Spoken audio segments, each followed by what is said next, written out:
Okay, so normally when we visit different villages through Dare Women's Foundation or through Megis Tours, we normally sit down with youth like these two here and discuss about learning differences and different matters according to their age. And they have some few stories to share because these two of them, they didn't make to high school or universities, and it because of learning differences. Because in primary school they use Swahili language, and in secondary school they use English language.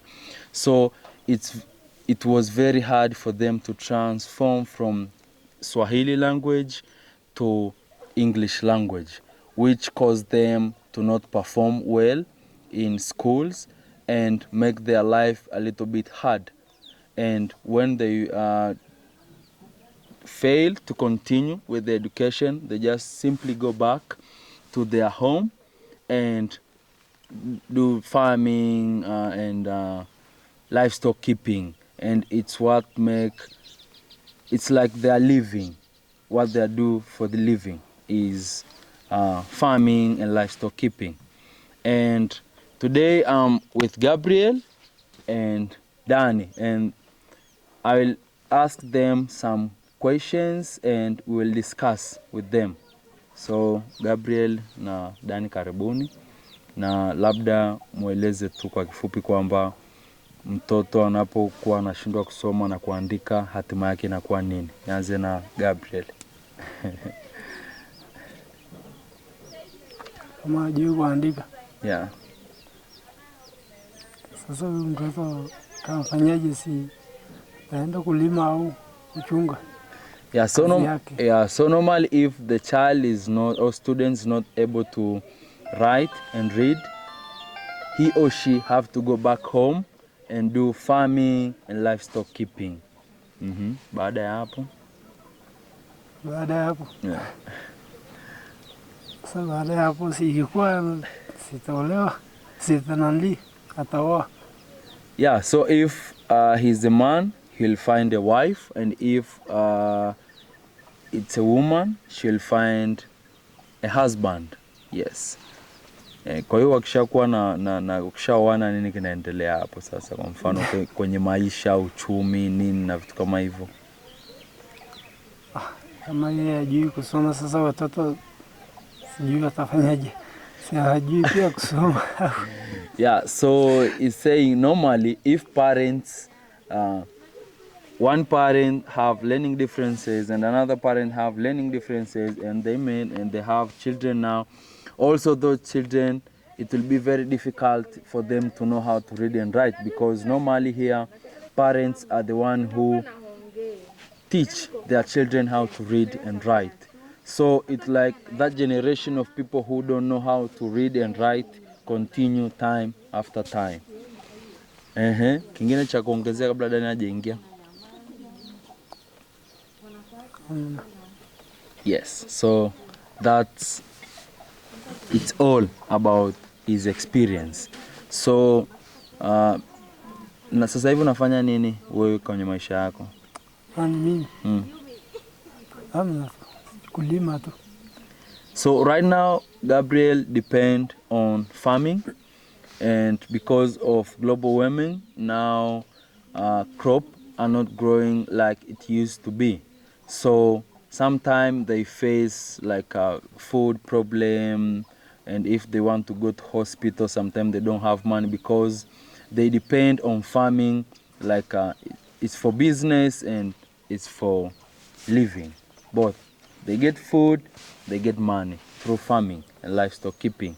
But right now, because of weather issues and all this, his economy drop. Kwa hiyo kitu kikubwa unategemea nini sasa katika kupata hela tofauti na kulima na kufuga? Hizi kutafuta hela. Hizi kutafuta hela ngilima si kwa mazao ya Kigoma yakiwa machache na kuaje? Si nasubiri mwaka mwingine. Yeah, so normally if crop are not, the harvest is not good, he wait until a next season. So in the meantime, they use a remain crop for food for the whole period of time. So when it comes to healthy issues, normally they use a local medicine because most of them, they don't have like health insurance and they don't have money to go to hospital. Okay, now we are going to Dan. Dani,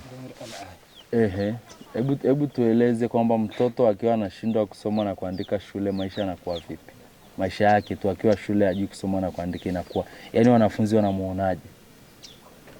Akiwa shuleni au akienda nyumbani? Akiwa shule na nyumbani. Mtoto akiwa hajui kusoma, watoto watakuwa wanamcheka, wanamtukana, atakuwa anajisikia upweke. Yeah, so if a student is not able to read and write, normally other kids laugh at him, mock at him, call him like bad words, and normally they feel lonely and misfit in school and in community. Kingine? Kingine mtoto kwa mfano akisoma au akiishia darasa la 7. Akiishia darasa la 7, takuwa ndoto zake za masomo zitakuwa zimeisha hapo, au kama amefeli au hata kama ni nini, au hata kama hataki, alikuwa hajajua faida ya shule, itakuwa akiacha, itakuwa ndoto zake zimeisha. So normally for those students who fail and end up in standard 7, their dream about education ends there, and they don't have anything else to do apart from just come back and just do farming and livestock keeping. Na maisha yao yanakuwa vipi sasa baada ya hapo kwamba washamaliza wamerudi mtaani? Na wakirudi mtaani, kwa mfano nitazungumza kwanza upande wa kike. Kwa mfano upande wa kike, ndoto zake za masomo zimeisha. Yaweza kuwa anaanza umalaya au kujiuza au nini, kwa sababu hamna namna ya kutafuta pesa. So I'll start I have two side to explain. For girls, when they finish standard 7 and they fail because of learning difficulties or because of any other factors, they just go back home, and most of them, they live like a prostitute in order to earn money, because in this context there is nothing else you can do to earn money. So they depend on men to get money. So they'll engage themselves in different relationships in order to get income, because they are not like boys where they can go and farm and do livestock keeping and all those kind of stuff. So that's for girls. Kwa wanaume au unaendelea bado kwa wanawake? Hata hapo kwa wanawake inaweza kuwa hana mbele wala nyuma.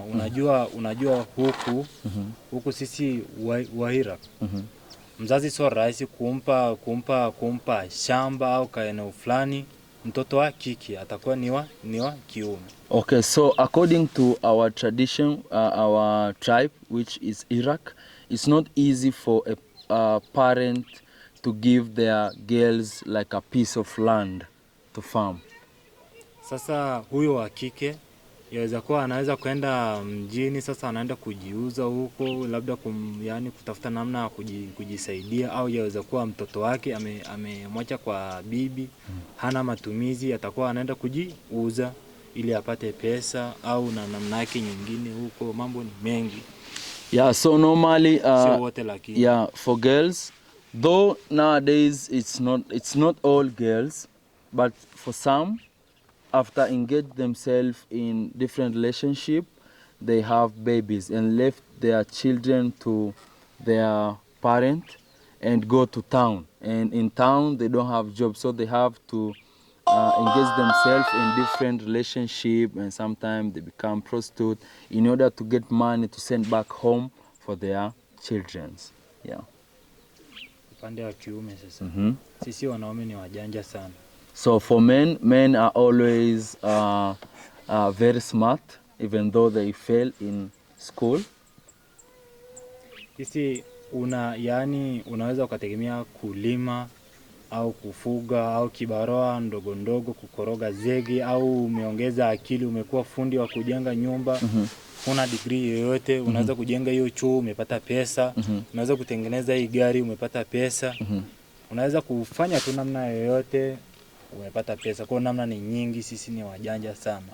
So normally he's saying boys normally are very smart, so they engage themselves in different activities, like any activities which they can do in order to earn some money. So they can do farming, they can do livestock keeping, they can make something like this. They call themselves car for carrying water like this and sell to different peoples around to get money. So that's how they live.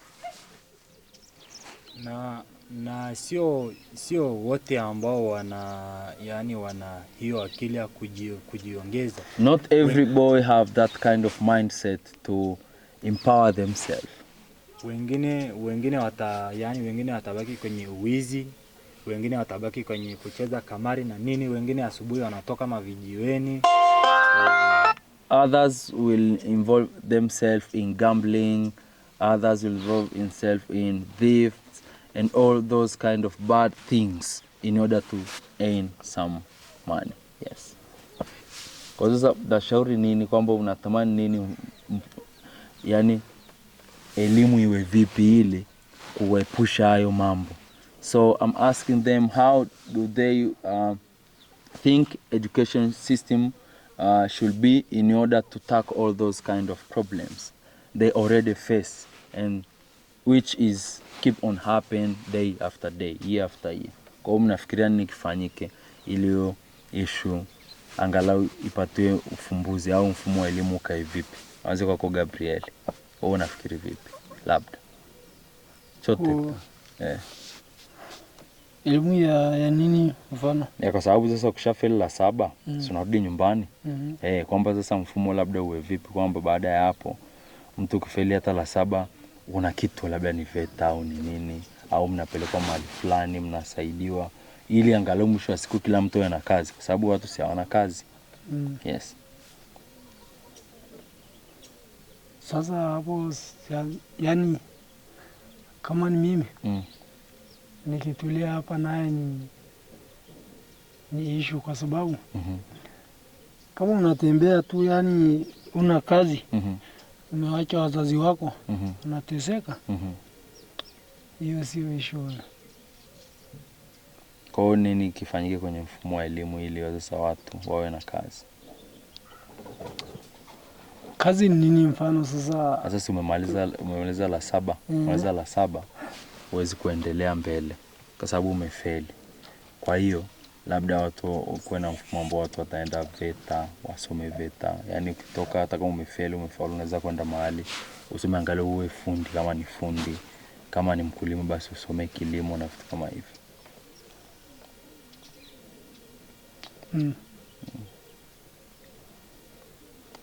Si bora ni baki tu kwenye kilimo. Yeah, so what he think, when you finish standard 7 and fail and go back home, normally it's not a good thing to left your parent suffering while you can come back here and do something for your family. So the first thing, if you fail and you cannot continue with education, it's better to come back home and help your parent. And through helping them, you will have different ideas on how you can empower yourself. That is from Gabriel. But he was talking also about farming. When you go back home, at least you should have education on how to do a good farming, where you can get a lot of harvest for your family and for business as well. Yes. So if you fail with a normal education system, you could engage yourself in another kind of education which will help you to live in your own context. Like you're living here, you need education which will empower you to continue live here, but with skills to use this environment for your own benefit, for your living and for earn money. Yeah, for different things, hospital, for health, all those kind of things. Dani, unafikiria mfumo wa elimu uwe vipi au nini kifanyike? Ukifeli masomo. Mimi kwa upande wangu sasa nitaanzia kwa upande wa wanaume. Kwa mfano umefeli. Cha kwanza ni kuwa na akili ya ziada, ukae chini utulie. Na kwanza uweze kujiajiri mwenyewe, utafute mtaji ili mtaji wa kujiajiri mwenyewe. Unaweza ukajiwekeza kwenye kilimo, unajiwekeza kwenye ujenzi, unajiwekeza kwenye vitu mbalimbali. Yeah. Namna ya maisha tu ni wewe kukaa chini na kutulia. Ni namna gani ya kujiajiri mwenyewe. Yeah, so the first thing, if you fail and you don't know how to read and write, the biggest thing you will need is education on different things which is more practical, like farming and livestock keeping. And the next thing will be finding a capital. So if you fail or drop out of school because of learning differences, you can come back home. But if there will be like different training for livestock keeping and farming, life will be much easier. Yes. Kitu kingine mimi sina sana la kuongeza kwa wanawake sasa je. Kwa mfano kwa upande wa wanawake, ndoto ya masomo yake imeisha. Kwa mfano ameacha shule.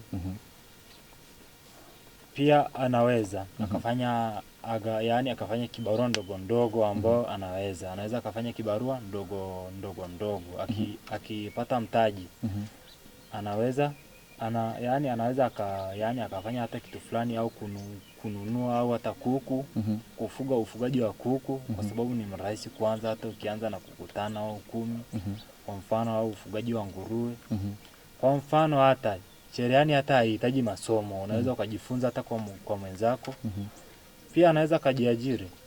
Yes, so for girls, when they finish standard 7 or they drop out of school because of learning differences, they can learn like sewing skills or poultry keeping, because all those things they don't need like a huge amount of energy to do those kind of things. All they need is a training and simple equipment or capital to empower themselves. Yes, and normally in learning differences, we involve youth, adult in different communities. And the aim is to get to know them first, but second, everyone have solution for their own problems. So we talk to them about learning differences and what they think should be done according to their community.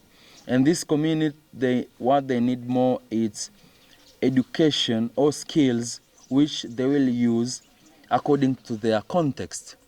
So here they're doing farming and livestock keeping. So they need education on how to do that, because that's what they believe is the best for them.